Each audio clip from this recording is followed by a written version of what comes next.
Multiplier 2 dose वापरलेला हा कांदा आज 55 दिवस या कांद्याला पूर्ण झाले आहेत।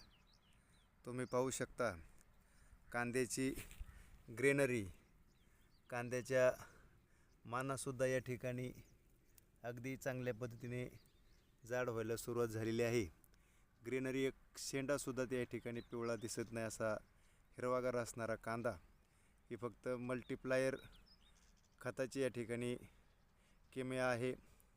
तरी सर्व शेतकरी बांधवांनी सर्वच पिकांसाठी या खताचा जरूर वापर करावा।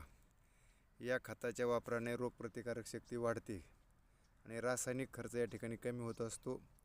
अधिक माहितीसाठी संपर्क परमेश्वर महाराज भोगाडे, मोबाईल नंबर 90 11 92 0432। रामकृष्ण हरी।